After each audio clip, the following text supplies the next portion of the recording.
পড়াশোনার জন্য সারা পৃথিবীতে যতগুলো সিস্টেম আসছে তার মধ্যে যদি আমি বলি নাম্বার 1 সিস্টেম, সেটা হচ্ছে হাফেজি পড়ার সিস্টেম। কিভাবে সেটা বলি, যে কোনো শিক্ষার্থী যে কোনো সময় সেরা স্টুডেন্ট হইতে পারে। জাস্ট একটা ফর্মুলা লাগবে, একটা ফর্মুলা। সেই ফর্মুলাটা কি? ধরা যাক সে আজকে থেকে পড়া শুরু করছে, আজকে থেকে সে পড়ছে।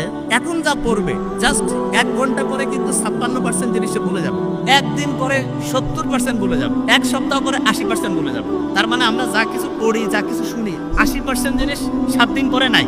অথচ কোরআন শরীফ যারা পড়ে তারা দেখা যায় যে গোটাল কোরআনের 30টা পারা একদম A to Z মুখস্থ না। তারা কিভাবে খেয়াল রাখে? কেউ যদি হাফেজি পড়াটা দেখে, দেখবে যে হাফেজিতে যারা পড়ে ভোরের টাইমে তারা একটু পড়ে এবং সকালে আবার একটু পড়ে, পড়ার পরে দুপুরের পর থেকে তারা রিভিশন দেয়, মাগরিবের পরে তারা রিভিশন দেয়, এশার পরেও রিভিশন।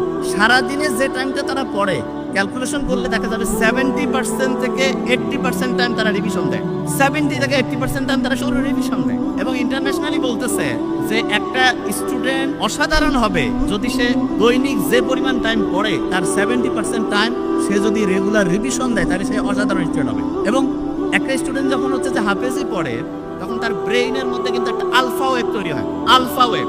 এবং এই ওয়েভটা এমন, একটা পৃষ্ঠা পড়তে লাগতেছে ধরলাম যে 10 মিনিট, আপনি যদি আলফা ওয়েভে পড়েন, আলফা ওয়েভ ব্রেইনের মধ্যে, তাহলে আল্লাহর রহমতে আপনার ওই পড়াটা 2 থেকে 3 মিনিটে হবে। তার মানে স্বাভাবিকভাবে একটা পড়া আপনি যেই স্পিডে পড়েন, আলফা ওয়েভ থাকলে তার থেকে 4 থেকে 5 গুণ বেশি স্পিডে আপনি আল্লাহর রহমতে পড়তে পারবেন। তাহলে যারা কোরআনের হাফেজিতে পড়ে তারা কিন্তু ব্রেইনে আলফা ওয়েভ তৈরিটা অটোমেটেড হয়। ওই যে আমি যখন কোরআন তেলাওয়াত আমরা শুনলাম তখন একটা ভালো লাগছে না সবার? কোরআন যখন শুনলাম কি কারণে ভালো লাগলো? কারণ কোরআনের আয়াতগুলো আল্লাহ এমন ভাবে অ্যাসেম্বল করছেন, যখনই আমরা শুনি তখন ব্রেইনটা কুল ডাউন হয়। এবং ব্রেইনটা কুল ডাউন হয়ে গেলে ব্রেইনের মধ্যে প্রতি মুহূর্তে যে হচ্ছে বিভিন্ন ঢেউ আছে, ঢেউটা এমন লেভেলে আসে যেটার নাম হচ্ছে আলফা ঢেউ। এবং এই ঢেউটা ব্রেইনের জন্য খুব উপকারী।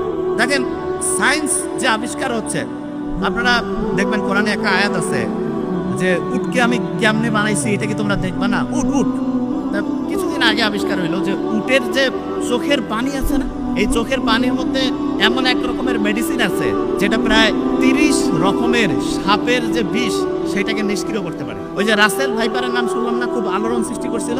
সেই রাসেল ভাইপারের যে বিষ ভয়ঙ্কর, মুহূর্তের মধ্যে মানুষকে ধ্বংস করে ফেলে, সেই বিষকেও নিষ্ক্রিয় করার ক্ষমতা বিজ্ঞানে দেখছে যে উটের যে চোখের পানি সেটার মধ্যে আছে। আল্লাহ যে বলছে যে উটকে আমি কিভাবে বানিয়েছি সেটা কি তোমরা দেখবা না? কি অসাধারণ! আল্লাহর কথাগুলো এখন বিজ্ঞানীরা দেখতেছে, যা কিছু বলে গেছে প্রত্যেকটাই সায়েন্সের সর্বোচ্চ লেভেলে।